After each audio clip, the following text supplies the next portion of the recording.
Bismillahirrahmanirrahim. Assalamualaikum warahmatullahi wabarakatuh. Alhamdulillahilladzi bini'matihi tatimmus shalihat. Allahumma salli ala Muhammad wa ala ali Muhammad. Ananda kelas 8 SMPIT Gamil Akhlak yang sangat Mister banggakan dan Mister cintai. Alhamdulillah kita kembali lagi pada pembelajaran pendidikan agama Islam dan budi pekerti. Semoga kalian tetap selalu semangat dalam mengikuti setiap pembelajaran. Pada kesempatan kali ini kita akan membahas bab mengenai mengkonsumsi makanan dan minuman yang halal dan bergizi.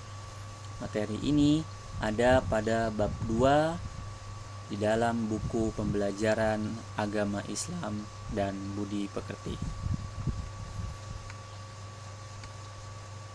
Tujuan pembelajaran pada materi ini yaitu yang pertama, kita akan sama-sama membacakan dalil dari Quran surat An-Nahl ayat 114 dengan baik dan benar, baik itu dari makharijul huruf dan juga tajwidnya.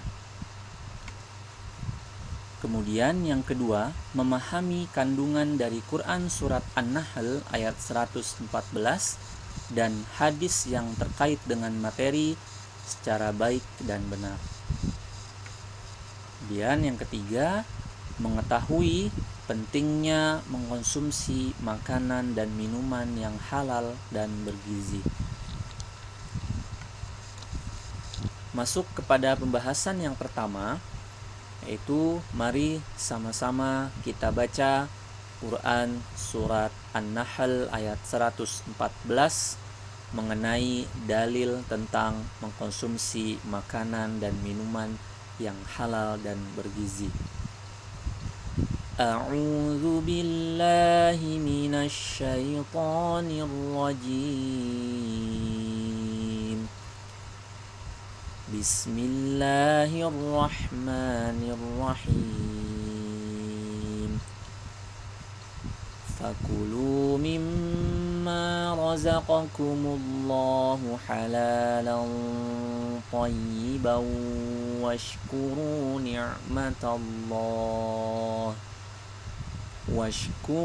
ni'matallahi in kuntum iyyahu ta'budun.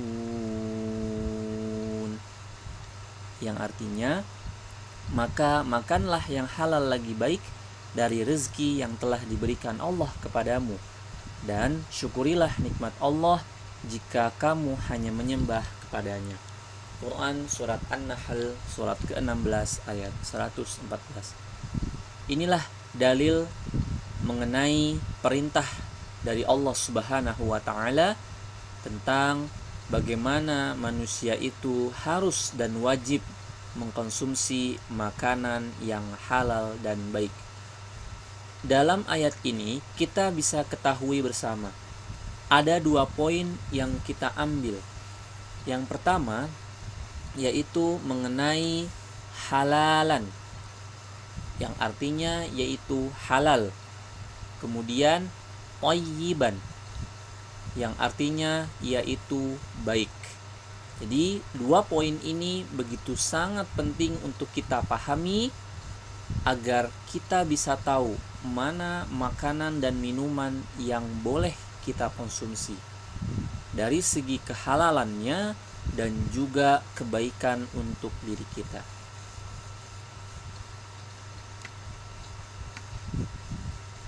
Selanjutnya, kita akan mengetahui mengenai kandungan dari dalil Quran surat An-Nahl ayat 114. Allah telah memerintahkan kepada kita kaum muslimin untuk memakan makanan yang halal lagi baik dari rezeki yang telah Allah berikan. Yang pertama, dari segi kehalalannya. makanan dan minuman yang dibenarkan oleh agama untuk dimakan dan diminum. Islam telah mensyariatkan jenis-jenis makanan dan minuman yang dihalalkan. Jadi kita harus mengikuti syariat Islam tersebut untuk kita bisa mengkonsumsi makanan dan minuman yang halal. Yang kedua, thayyib atau baik. Makanan dan minuman yang dibenarkan untuk dimakan dan diminum dari segi ilmu kesehatannya. Selain kita memperhatikan dari kehalalannya, dari segi thayyib dan baik atau baik makanannya ini harus kita perhatikan juga. Agar apa? Agar makanan dan minuman yang masuk ke dalam tubuh kita senantiasa membuat diri kita selalu sehat. Karena itu yang terpenting. Jadi, dua poin ini saling bersinergi, saling bersinambungan, dan tidak bisa dipisahkan, yaitu halal dan baik. Kemudian,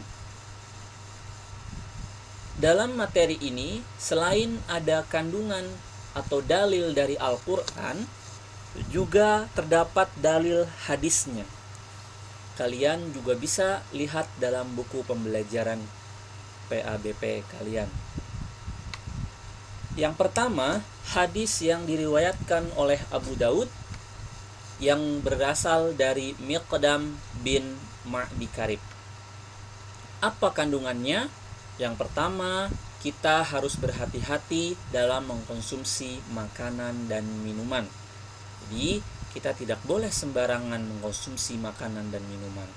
Seperti yang sudah dikatakan tadi, bahwasannya Islam telah mensyariatkan dan ada aturan-aturannya. Kemudian yang kedua, memastikan bahwa makanan dan minuman yang kita konsumsi adalah halalan thayyiban, halal dan juga baik. Dalam hadis yang kedua yang diriwayatkan oleh Ibnu Majah yang berasal dari Jabir bin Abdullah radhiyallahu an, pesannya yaitu yang pertama, kita diperintahkan untuk senantiasa bertawakal kepada Allah Subhanahu wa taala. Kemudian yang kedua, kita diperintahkan, diajarkan oleh Rasulullah sallallahu alaihi wasallam untuk mendapatkan rezeki dengan cara yang halal atau baik. Inilah kandungan dari dalil hadis, dari dua hadis yang diriwayatkan oleh Abu Daud dan Ibnu Majah.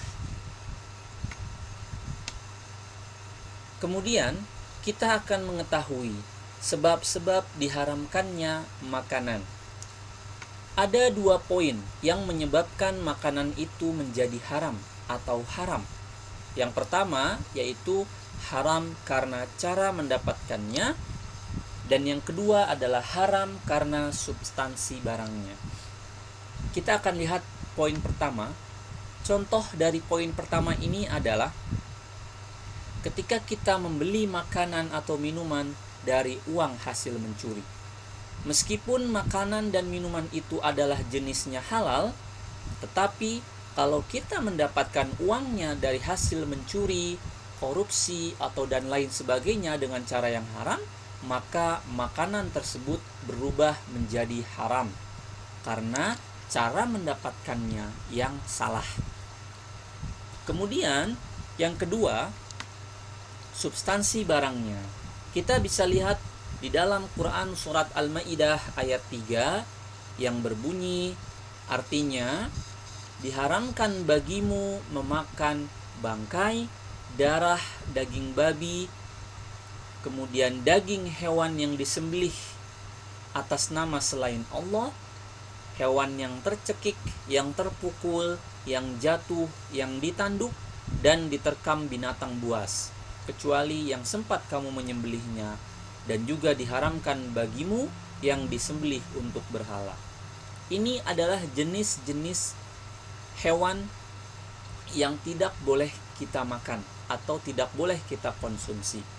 Nah, inilah yang termasuk ke dalam substansi barangnya, jenis-jenis hewannya yang haram untuk kita konsumsi.